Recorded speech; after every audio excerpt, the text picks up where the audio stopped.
Hello, welcome to Nate Flicks. I am Nate. You are you. And if you've dropped by the channel before, then you already know that I'm a huge fan of the Halloween franchise. But even if you're new to the channel, you could probably already surmise as much. That being said, I've never actually seen the original trailer for John Carpenter's Halloween 1978. And upon realizing this, I was like, we got to change that. We need to check that out. I want to see how they marketed this movie, how they tried to spark some interest in this little indie film about the night he came home. Of course, this movie's full of iconic moments, seminal moments in horror cinema that we may even take for granted now, but I want to see if they actually package some of those moments into the trailer. How much did they give original audiences? Did they give away certain kills or certain reveals, certain scares? I want to see that. Did we get, Donald Pleasance at the forefront? How much of Jamie Lee Curtis was involved in the marketing? Because she's, of course, the prototypical final girl after Halloween 1978, but before the movie, she was kind of a relative unknown. I mean, she's the daughter of a Scream Queen and Janet Leigh, the star of Psycho, but maybe they didn't package her all that much. Maybe they didn't really push her because she wasn't a known commodity at this point. I don't know. I'm just really interested to see what we get here. How much we get of Linda and Annie? How much we get of do we get the Bob kill? Do we get any kills in this? How does it compare to modern day trailers like Halloween Kills? Really interested to see that. I'm really interested to see if we get one of those good old classic horror trailers that has that nice kind of grave, gravelly narrator voice. I always love that. That's such a cozy, nostalgic thing for me. So I'm really interested to see what we got here. I'm gonna go ahead and step to the side right here so we have plenty of viewing room for this trailer. Now let's get to it. Rated R for appropriate audiences. And all right. Beautiful. Carpenter's little musical tone right there. There's that sweet narration I was talking about. 15 years ago. And just add so much gravitas to it. Wow. Okay, see, I didn't expect them to include this little opening, the POV sequence in the trailer. That doesn't really mesh with everything I've always heard about this movie and people's first experience with it. So I'm actually really surprised the reasons. Are they actually going to show him being unmasked as a child? Michael? Yep. And then title card. All right, I'm going to stop right there on Dr. Loomis. We are getting off to a strong but surprising start. The way I've always heard older people talk about this film is that, they went and them and their buddies went, and you're just beginning to really get sat down in the theater. You're getting cozy. You're taking a sip of your drink. You're having your popcorn. Maybe you're trying to do the put the arm around the girl you brought. And then all of a sudden you have this point of view and you're like, whoa, what is happening here? There's a half naked girl. She's getting stabbed. She's screaming, Michael, all of that. And then it's revealed that the killer, the perpetrator of this heinous act, is this sweet-faced suburban child, this young boy, and that kind of shook everybody up, and it wasn't anticipated whatsoever. And yeah, it looks like should have been. It's right here at the very beginning of the trailer. I never would have expected that.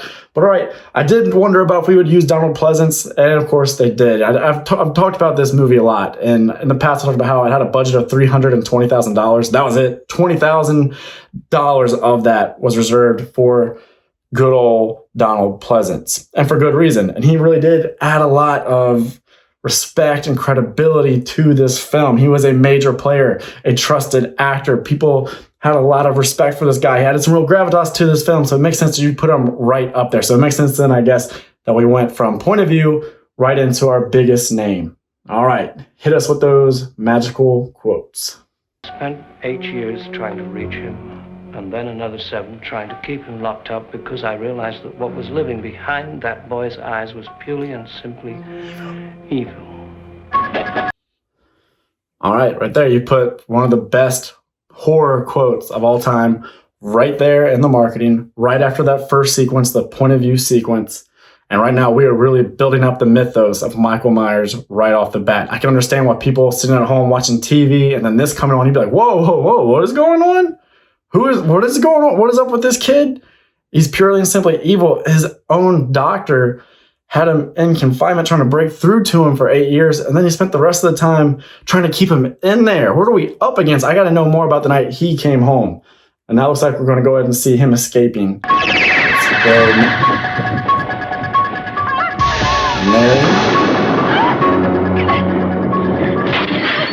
They even do the little hand smash thing. Exploring uncharted territory. Totally charted. Just talk. Sure. only reason she babysits is to have a... And we see that he is back. Halloween. This cast his attention to these young teenage girls, because this was originally going to be like the babysitter slasher. And then, we realize, hey, Halloween has never been used in the title of any horror movie, so let's set these babysitter murders on the night of Halloween back to the title card. They're doing a really good job of kind of getting you in on what this plot is and getting you really up to date on what is going down. We saw what happened in 1963. Now we're seeing what's going on in 1978. So I'm kind of surprised by just how many storyline points we're getting right here. But all right, back into it. All right, there he is. Wearing the sheep, pretending to be Bob.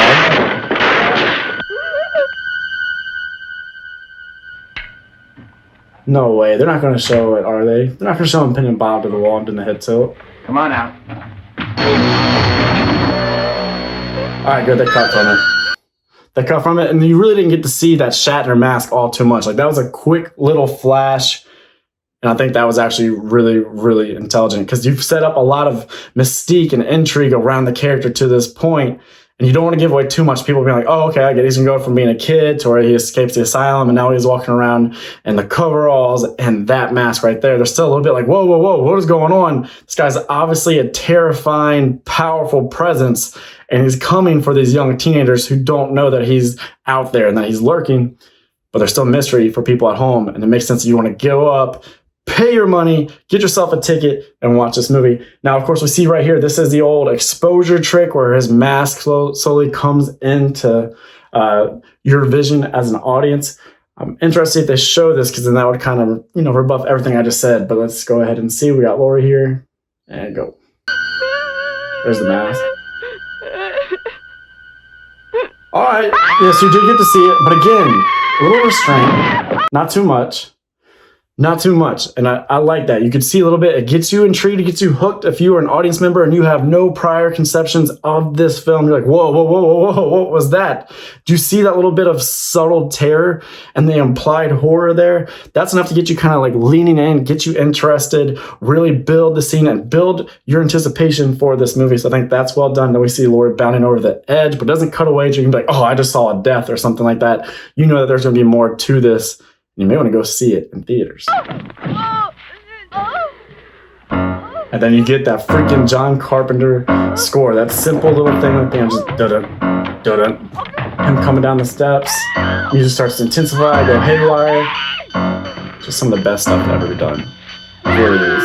How do you hear this music? How do you see this shot, this Dean County cinematography? See Lori going across the dark street with this minimal lighting, these wide shots, chasing. How do you see this and not get pumped up and want to go check out this movie? You're like, oh my God, they're involving kids in this, little Lindsay Wallace? Halloween. He Night came home. He came home. How do you not love that old school narration? One more time to the title card. Wow. All right. So what did you guys think about that? Did that mesh with what you always expected the original trailer would look like? Were you surprised at some of the stuff that they included? Do you think that would have given too much away? I think they gave away some big moments, but they really did cut at just the right moment so you don't see the payoff. You don't get the finality of the scene. You understand that Bob is going to be rushed, but you don't know what's going to happen after that. You don't know if there's going to be a struggle. You don't know if he's going to get his neck broken, if he's going to get stabbed, and you certainly don't know that he's going to get pinned to the wall and that Michael's going to sit back there and do the head tilt. And you don't really have a fantastic idea of what that mask looks like. And the next little bit, you get to see it coming a little bit closer and you get more time with it as that exposure enhances. But even then, it wasn't too much. They didn't put everything right up in your face. There was a lot here that I think would have got me really eager and excited for this movie and very interested to see, whoa, whoa, whoa, what is going on here?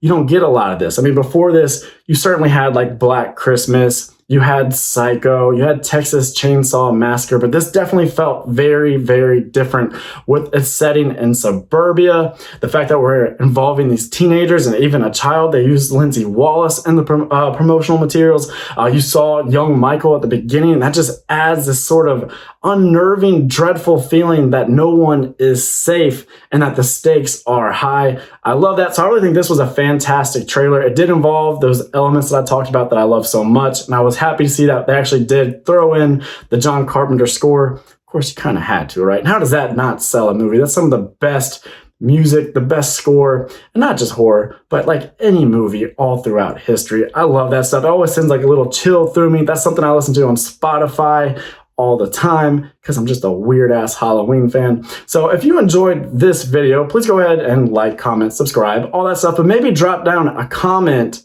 about other movies you'd like to see get this treatment, that you'd like to see, or you'd like to see me go revisit their original trailers, and we can break them down and talk about would we have been excited to go see them back in the day, or knowing what we know now, or we have changed the way they marketed the film. I think this could be a lot of fun. I think this could be a fun new series. So hit me up with your ideas. Other than that, you have a fantastic day. I'm Nate for Nate Netflix, and that's a wrap.